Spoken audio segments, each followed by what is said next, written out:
శ్రీమతే నమః. ఎవరి నోట్లోంచైనా కర్మ అని వచ్చిందంటే వెంటనే భయపడిపోతారు. కర్మ అంటే వాళ్ళు ఇంకా చనిపోయినప్పుడు చేసే పనులనే కర్మ అని, అవే కర్మకాండలని. అసలు కర్మకాండలు ఇవి ఎక్కడున్నాయండి? ఆది శంకరాచార్యుల వారు కర్మకాండలను నిరసించారు కదా, ఈ కర్మకాండలు అవి ఏం లేవు అంటారు. అసలు కర్మ అంటే కర్మకాండలు కాదు, కర్మ అంటే పని. అయితే ఈ కర్మ ఎప్పుడు బంధం అవుతుంది, ఎప్పుడు కాదు, మనం గతంలో చేసిన దుష్కర్మలను ఎలా నివారించుకోవచ్చు, అవన్నీ కర్మ సిద్ధాంతం ఇలా వచ్చే అన్ని ఎపిసోడ్స్లోనూ తెలుసుకుందాం. ఈరోజు మనం కర్మ అంటే ఏంటి, కర్మ సిద్ధాంతం అంటే ఏంటి తెలుసుకుందాం. కర్మ అంటే క్రియతే అనేన ఇతి కర్మ, చేయబడేది ఏదైనా కర్మే. కర్మ అనే సంస్కృత పదం క్రూ అనే ధాతువు నుంచి పుట్టిందనమాట. కర్మ అంటే మానసికంగా కానీ శారీరకంగా కానీ చేసింది.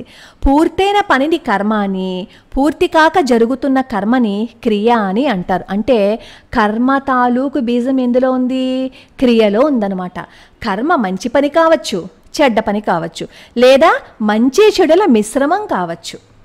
మానవ జన్మలో చేసే క్రియలన్నీ కూడా కర్మలుగా మారతాయి.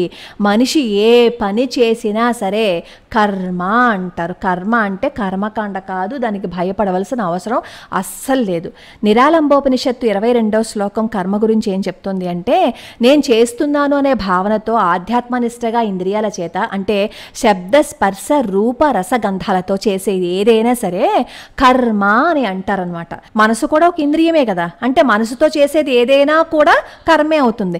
మనసుతో చేసేది అది మంచి పనైనా కర్మే, చెడు పనైనా కర్మే.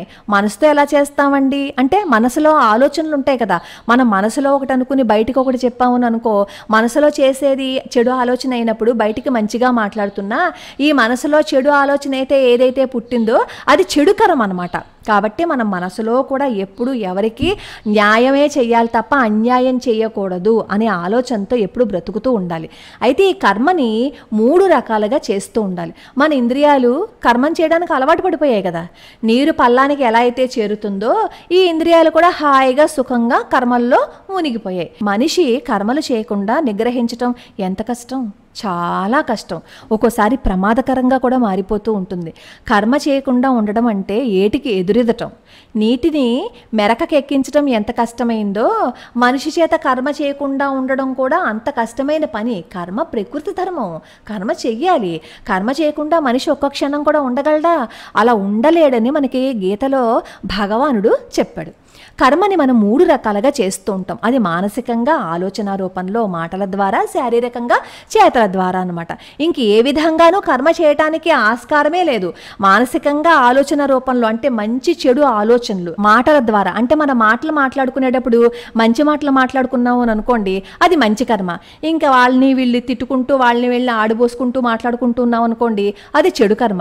ఖాళీగా కూర్చుని ఇంకొకరిని తిట్టుకుంటూ కూర్చుని చెడు కర్మ పోగేసుకునే కంటే అదే సమయంలో రామకృష్ణ అనుకున్నాం అనుకోండి, అది మంచి కర్మ. అప్పుడు ఏమవుతుంది, మనం చేసుకున్న చెడు కర్మ ఏదైతే ఉందో ఈ రామకృష్ణ అనుకోవటం ద్వారా ఈ చెడు కర్మ క్షయమైపోతుంది అనమాట. ఎక్కువ కర్మ చేసుకునేది వాక్కు ద్వారానే. అందుకే మన పెద్దవాళ్ళు చెప్తూ ఉంటారు, ఎక్కువ మౌనంగా ఉంటే మన కర్మల్ని ఎక్కువ చేసుకోకర్లేదు అని. అందుకే మన పెద్దవాళ్ళు మౌనవ్రతం చేస్తూ ఉంటారు. కనీసం ఆ రోజైనా సరే ఏం మాట్లాడకుండా మౌనంగా ఉంటే, ఆ చెడు ఏదైనా ఉంటే అది మాట్లాడకుండా ఉన్నాము అని అనుకోండి, కాస్త మనసు ద్వారా ఏదైనా మనసు చెలించినా సరే మాటల ద్వారా ఎక్కువ మనం కర్మ చేయక్కర్లేదు కాబట్టి మౌనంగా ఉంటారు. మాటల ద్వారా చేసే కర్మ అంతా ఇంత కాదు. అలాగే శారీరకంగా చేతల ద్వారా, మంచి కర్మ అయినా సరే చేతల ద్వారా చేసేది అనుభవించాలి, చెడు కర్మ అయినా సరే చేతల ద్వారా చేసేది మనం అనుభవించాలి. ఆచరించే కర్మకి నమస్కరించి పని ఆరంభిస్తారు. మన భారతీయ సంప్రదాయం అది. నర్తకి ఏం చేస్తుంది, తను నృత్యం చేసేటప్పుడు కాలికి గజ్జెలు కట్టుకుంటుంది. అలా గజ్జెలు కట్టుకునేటప్పుడు గజ్జెలకు నమస్కారం. క్రికెట్ ఆడితే క్రికెటర్ ఏమో బ్యాట్కి, అలాగే కళాకారుడేమో స్టేజ్కి, అలాగే ఎవరు ఏ పని చేస్తున్నా సరే నమస్కారం చేసి తను చేయబోయే కర్మని చేస్తూ ఉంటారు. ఇలా గౌరవ భావంతో మొదలుపెట్టే ఏ కర్మైనా సరే చక్కటి ఫలితాన్ని ఇస్తుంది. అందుకే మనం అంత నమ్మకంతో చేస్తాం. మేము చేసే పని సఫలీకృతం అవ్వాలి అని చెప్పి నమస్కారం చేసి అప్పుడు పనిని ప్రారంభిస్తాం అనమాట. అంటే కర్మ అంటే ఏంటి? పని అని అర్థం. కర్మ అంటే ఏ మతానికి సంబంధించింది కాదు. కర్మ అనగానే ఇది హిందూ ధర్మానికి మాత్రమే సంబంధించింది అని చెప్పి మనం ప్రింట్ అయ్యక్కర్లా. కర్మ అంటే ఎవరికైనా సరే, ఎవరైనా చేయాలి కదా. ఇప్పుడు మిగతా వాళ్ళు ఉన్నారు, వాళ్ళకి బాధలు కష్టాలు ఉండవా? ఆ బాధలు కష్టాలు పడుతున్నారంటే కర్మ ఫలితమే. వాళ్ళు నమ్మినా నమ్మకపోయినా సరే కర్మ ఏ మతానికి సంబంధించింది కాదు. కర్మ యొక్క ఫలితాలు అందరికీ వర్తిస్తాయి. ప్రపంచంలో ఎక్కడ ఎవరు ఏ దేశంలో ఉన్నా, ఏ భాషలో ఉన్నా, ఏ సంస్కృతిలో ఉన్నా, ఏ కాలానికి చెందిన వాళ్ళైనా సరే కర్మసూత్రం మాత్రం వర్తించే తీరుతుంది. అందులో అసలు మార్పు లేదు, ఢోకా లేదు. అయితే ఈ కర్మలో 3 విభాగాలు ఉంటాయి. ఒకటేమో చేయటం, ఇది బాహ్య స్వరూపము లేదా దృశ్య రూపం. రెండోది దాచటం, ఇది అంతర్గత స్వరూపము లేదా అదృశ్య రూపం. మూడోది సరి అయిన సమయంలో దానికి సరి అయిన ఫలితాన్ని ఇవ్వడం అనమాట. ఇది కర్మ ఫలానుభవం. కర్మకి స్థూల స్వరూపము, సూక్ష్మ స్వరూపము ఉన్నాయి. బయటికి కనిపించే చర్యలన్నీ బాహ్య స్వరూపానికి చెందినవి. కర్మ చేయటం వెనక భావన లేదా ప్రేరేపించేది ఏదైతే కారణం ఉంటుందో అది అంతర్స్వరూపము అనమాట. అంటే మనసుతో చేసేది. ప్రపంచంలో ఎవరం కర్మ చేయకుండా ఒక్క క్షణమైనా ఉండలేం. నహి కశ్చిత్ క్షణమపి జాతు తిష్టత్య కర్మకృత్ కార్యతే హ్యవస కర్మ సర్వ ప్రకృతి జైర్గుణై అని గీతలో 3వ అధ్యాయంలో 5వ శ్లోకంలో వస్తుంది కదా. ఏ మనిషి అయినా ఏ కాలంలో అయినా సరే క్షణం కూడా కర్మని ఆచరించకుండా ఉండలేడు. దీనిలో ఎటువంటి సందేహము లేదు. ఎందుకు అంటే మనుషులంతా ప్రకృతికి చెందిన త్రిగుణాలకి లోబడి కర్మలని చేయాల్సి ఉంటుంది. ఇప్పుడు కర్మ సిద్ధాంతం. నీతు భోగా ధృతే పుణ్యం కించిద్వా కర్మ మానవం పావకం వా పునాత్యాసు క్షయో భోగాత్ ప్రజాయతే. కర్మ విపాక సంహితలో 35వ శ్లోకం అనమాట. సుఖదుఖ రూపాలైన కర్మలని అంటే పాపాలని పుణ్యాలని అనుభవించకుండా మానవుడు వాటి నుంచి విముక్తి కాలేడు. అనుభవించిన తర్వాత మాత్రమే మనిషికి వాటి నుంచి విముక్తి లభిస్తుంది. ఇది ఖచ్చితంగా మనం తెలుసుకోవాల్సిన విషయం. సూర్యుడి చుట్టూ భూమి ఎలా నియమిత క్రమంలో తిరుగుతూ ఉంటుందో ప్రకృతి అంతా కూడా అలా ఒక క్రమ పద్ధతిలో ఉల్లంఘించలేని ఒక శాసనం ప్రకారం నడుస్తూ ఉంటుంది. ఋతువులు వాటి క్రమంలో వచ్చిపోతూ ఉంటాయి కదా. గ్రహ నక్షత్రాల గతులు క్షణం ఆలస్యం చేయకుండా సంఘర్షణ లేని ఒక నియమం ప్రకారం జరుగుతున్నాయి. సృష్టిలో ప్రతి దాని వెనుక ఒక పెద్ద మనం తెలుసుకోలేని మేధస్సు ఉంది. ఈ విషయం మనకు ఎలా తెలుస్తోంది? ఈ నక్షత్రాలని, ఈ గ్రహాలని, ఈ ప్రకృతిని, వీటన్నింటినీ చూస్తే మనకు అర్థమవుతోంది కదా. అలాగే మనిషి ఆవిర్భావ విషయంలో కూడా ఈ గొప్ప మేధస్సే పనిచేసింది అని మనం అనుకోవాలి. ఆ మేధస్సే కర్మకి కారణం అని భావించటంలో ఔచిత్యం ఉందన్నమాట. ఏ జీవికైనా సరే జీవితం అంతా ఒక క్రమంలో నడుస్తూ ఉంది. ఏ శక్తి వల్ల ఇలా ఈ పద్ధతి ప్రకారం అంతా జరుగుతోందో ఆ శక్తే కర్మ ఫలితాలని తప్పనిసరిగా ప్రతి జీవి అనుభవించి తీరాలి అనే నియమాన్ని కూడా పెట్టింది. దీన్నే ఇంగ్లీష్లో the law of cause and effect అని చెప్పి చెప్తారు. ఈ ప్రపంచంలో ప్రతి జీవి జన్మించడానికి కారణం ఏంటి?